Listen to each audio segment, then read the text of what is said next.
Bonjour, Jean Daigneault, toujours avec vous pour les mathématiques de la 4e secondaire. Chapitre sur le système d'équations linéaires. Rappel. Donc, d'abord et avant tout, effectuons un bref rappel de ce à quoi on est en droit de s'attendre quand on parle d'un système d'équations linéaires. L'idée est de trouver les solutions, là où les solutions d'un système d'équations linéaires. On verra qu'il peut y en avoir, selon le contexte, il peut y en avoir une, il peut y en avoir une infinité, ou encore aucune solution pour un système d'équations linéaires. Mais d'abord et avant tout, qu'est-ce que c'est qu'un système d'équations linéaires?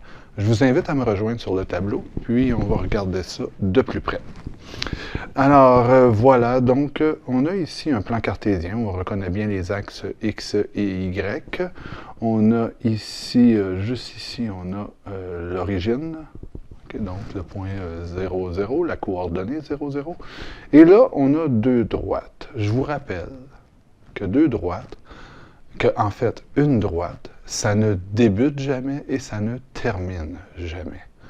C'est une continuité de points qui arrive de l'infini et qui s'en va à l'infini, sauf que nous sommes en mesure de déterminer une équation pour cette droite, chose que nous avons vue en 3e secondaire. Alors, dans le premier cas, nous allons l'appeler AX plus B.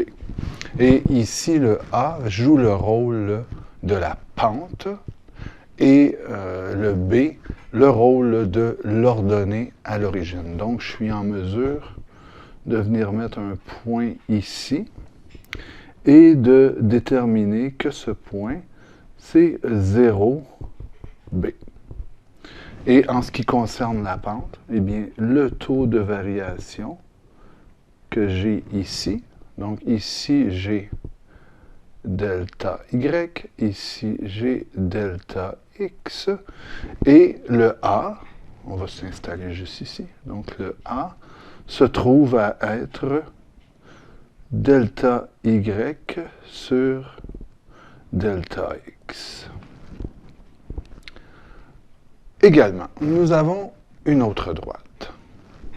L'autre droite, histoire de ne pas se confondre, je vais l'appeler CX plus D. Et là, ici, le D joue le rôle de l'ordonnée à l'origine, la valeur initiale, et le C joue le rôle de la pente. Donc, ici, j'ai mon delta Y et ici, j'ai mon delta X.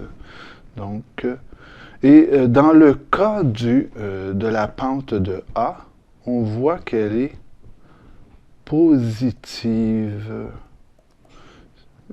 Ce qui veut donc dire que ma droite sera orientée vers le haut dans un déplacement de gauche à droite, de moins l'infini vers l'infini. Alors que dans le cas de la droite dont la pente est C, eh bien, on voit qu'elle est négative. Ce qui veut donc dire que la pente est décroissante quand on se déplace de la gauche vers la droite. Encore une fois, de moins l'infini vers l'infini. À quoi on peut s'attendre de cela? Eh bien, on peut s'attendre que, puisque les deux droites ne sont pas parallèles, on peut s'attendre à ce qu'elles se croisent en un seul point. Et ce point, qui se trouve ici, s'appellera la solution unique du système d'équations. Voilà. Donc, ça fait le tour à peu près, en grande partie, de ce à quoi on doit s'attendre concernant les systèmes d'équations linéaires.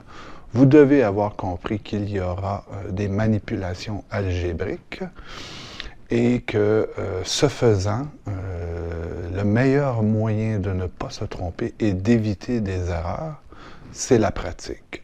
Et ça, je ne pourrai jamais vous dire que vous en avez trop fait. Seul vous pourrez vous le dire à vous-même. Alors, bien, je vous invite à me joindre dans la prochaine vidéo pour aborder la première méthode de résolution d'un système d'équations, c'est-à-dire la méthode de la comparaison. Ici Jean Daigneault pour SOS Maths.